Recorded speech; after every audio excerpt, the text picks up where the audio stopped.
Le bonheur à deux, et toi et moi.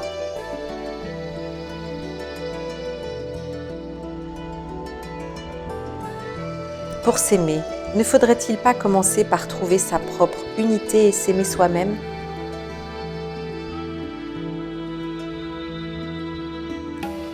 Alors si je me trouvais moi avant de trouver l'autre ?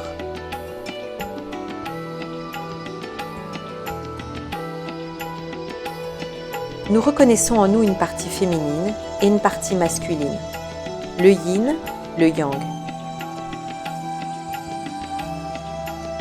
Nous naissons avec cette impression d'unité, mais viennent les expériences, les injonctions, l'éducation, les récupérations au niveau transgénérationnel. Progressivement, nous plongeons dans la dualité avec nous-mêmes et avec le monde.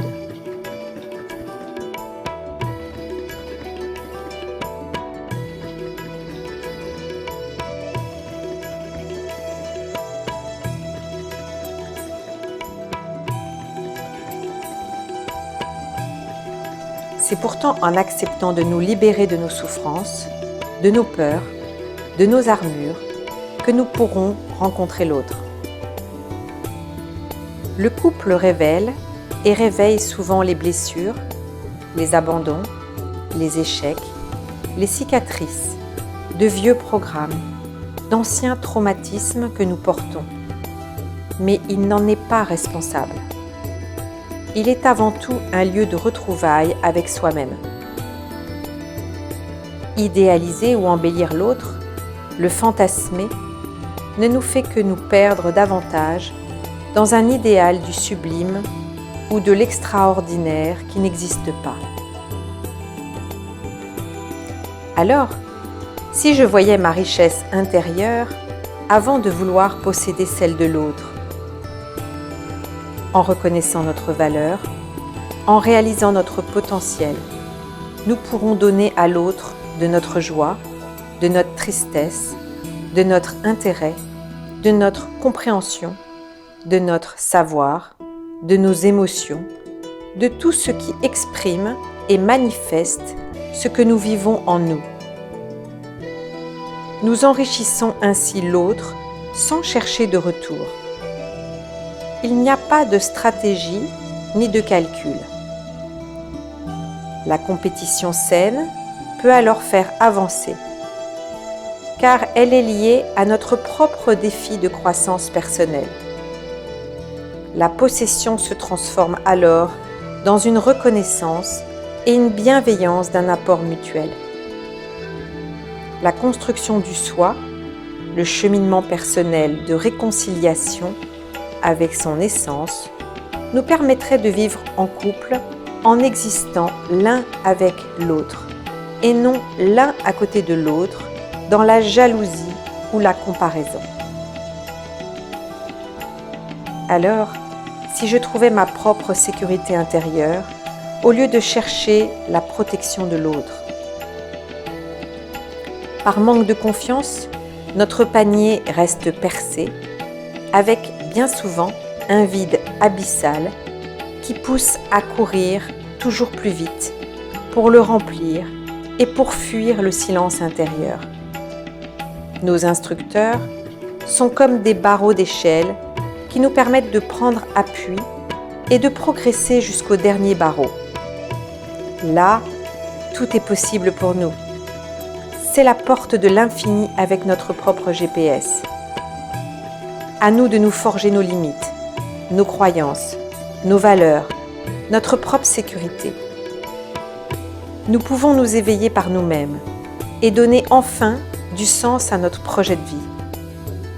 Le merveilleux est d'y accéder alors en couple, chacun dans une complémentarité et dans une liberté intérieure.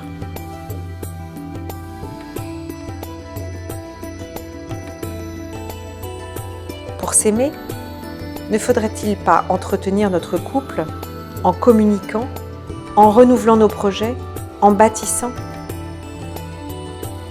Chacun ayant retrouvé son unité intérieure, 1 égale 1. le couple, dans ce qu'il a de plus beau, devient possible.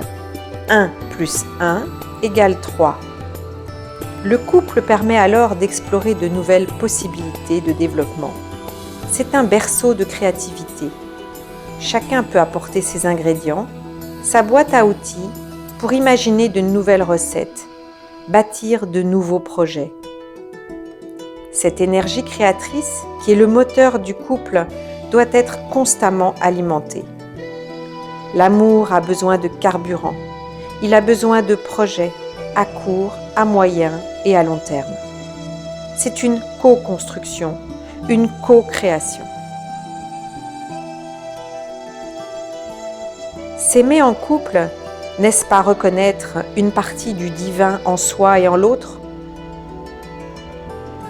Lorsque les bases de cette co-construction sont bien établies, le couple peut accéder à un niveau supérieur, celui du divin et de la spiritualité, celui de cet amour universel. Quand une personne voit l'amour du divin en son conjoint, toute possessivité et égoïsme disparaît. Le miracle, c'est l'amour.